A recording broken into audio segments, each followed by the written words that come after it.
ये वो सिलेबस है जो कि DSSB ने पिछले साल दिया था। अब इस सिलेबस के बेसिस पर आपको तैयारी करनी है और एक बात का ध्यान रखिएगा कि इस सिलेबस को अंडर एस्टिमेट मत कीजिएगा। कभी आप ये सोचे कि अरे हम तो बस होम साइंस पढ़ लेंगे और हमें कुछ पढ़ने की जरूरत नहीं पड़ेगी और आपको पेपर क्वालिफाई हो जाएगा। नहीं, ये सिलेबस आपको पक्के से तैयार करना पड़ेगा। इसमें से हर सेक्शन से क्वेश्चन आएंगे। ओके, क्या क्या सेक्शंस दिए हैं स्टूडेंट्स, एक बार ध्यान से देख लीजिएगा। ठीक है, देखो सबसे पहले इन्होंने दिया है अप्लाइड फिजिकल साइंसेस। अब अप्लाइड फिजिकल साइंसेस में इन्होंने केमिस्ट्री भी दिया है, फिजिक्स भी दिया है। Foundation of food and nutrition में इन्होंने children, adolescent, adult and early and public nutrition दिया है।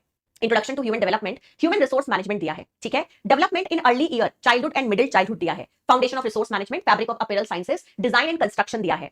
अप्लाइड लाइफ साइंसेस में botany, zoology, biotechnology, cell biology सब दिया हुआ है। Personal finance and consumer studies इन्होंने अलग से पोर्शन रखा है। Space planning and design, fashion studies रखा है। Gender and society, culture, social justice रखा है।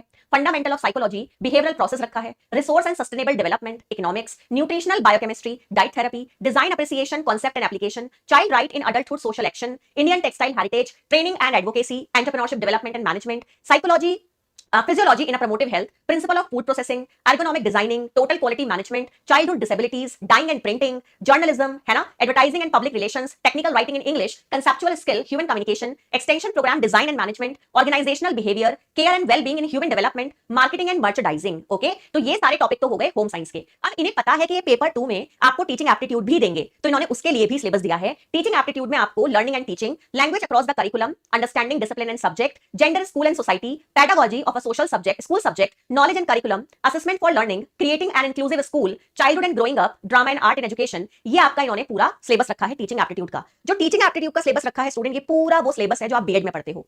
एंड होम साइंस में इन्होंने वो भी ऐड कर दिया है जो यूजीसी नेट में आता है। और एक बात मैं आपको बता दूं कि अगर कोई इस एग्जाम को क्वालिफाई करना चाहता है, ठीक है ना, याद रखिएगा, अगर कोई इस एग्जाम को क्वालिफाई करना चाहता है तो सबसे इंपॉर्टेंट बस एक ही मूल मंत्र है कि एक तो जनरल सेक्शन को अच्छे से तैयार कर दो, है ना, और साथ ही साथ जो आप लोगों का बेसिकली जो ड्यू का सिलेबस है, जो दिल्ली यूनिवर्सिटी का बीएससी होम साइंस का सिलेबस है, कोई अगर उसे अच्छे से पढ़ ले तो ये पेपर क्वालिफाई हो जाएगा। क्योंकि इस पेपर का जो सिलेबस डिजाइन किया गया है वो पूरी तरह से ड्यू के सिलेबस के बेसिस पे किया गया है। तो जो ड्यू का बच्चा है वो इसको सबको पढ़ चुका है, तो आपके लिए ये चीज काफी डिफिकल्ट रहेगी। क्योंकि जो बच्चे अदर यूनिवर्सिटीज के हैं उन्होंने ये सारी चीजें अपने ग्रेजुएशन में नहीं पढ़ी हैं, तो उनके लिए एक बड़ा चैलेंज बन सकता है। क्योंकि इसमें बहुत सारी चीजें ऐसी हैं जो नेट वाली भी नहीं है, उससे भी अलग लेवल की हैं।